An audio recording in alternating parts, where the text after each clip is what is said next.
Kris Tompkins is the former CEO of Patagonia, the Patagonia Company, where she worked for 25 years to transform it from under $1 million a year business to annual sales of $112 million when she departed.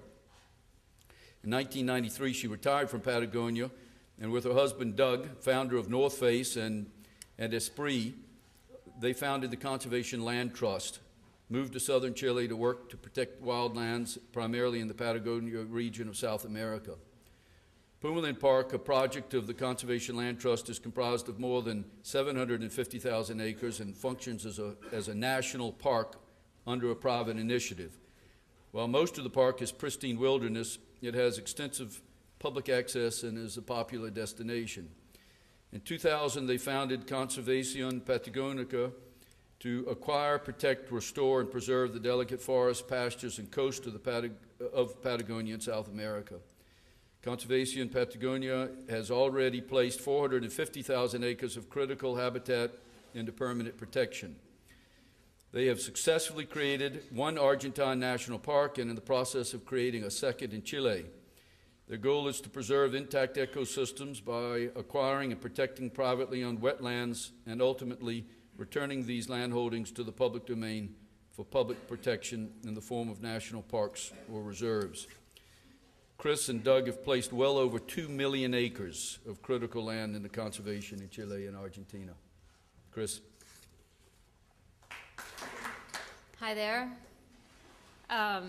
Thanks for coming. Well, I think Dave gave a bit of a background on my husband, Doug, who sadly couldn't join us today. So you just have me.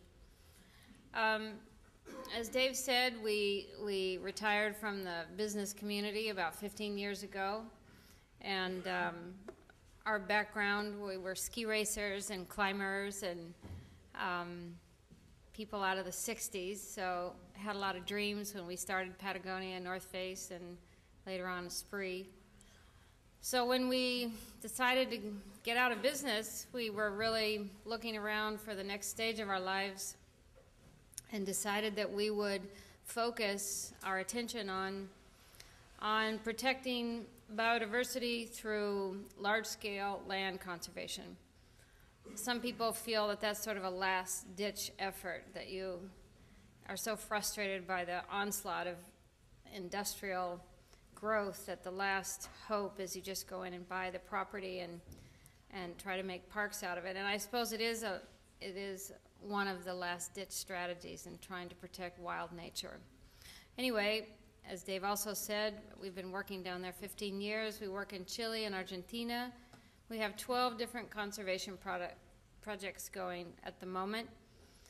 And the largest one, which we won't see today, is up in northern Argentina in the Esteros de Liberá, which is the second largest wetland region after the Pantanal in Brazil.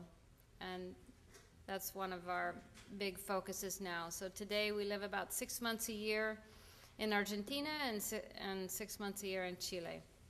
I brought along a short show, a DVD of Pumalin, which was our first project. It's about 170,000 acres, 160,000 acres in southern temperate Valdivian rainforest of Chile.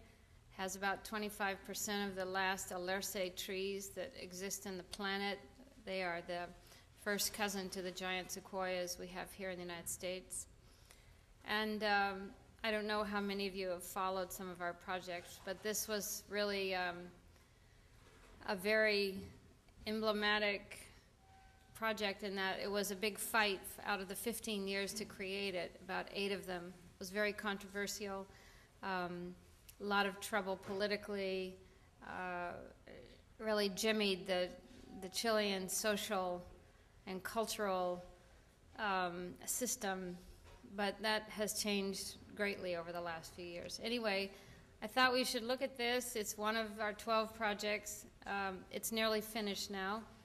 And then if anybody has any questions afterward, I'd be happy to talk to the extent that you care to. So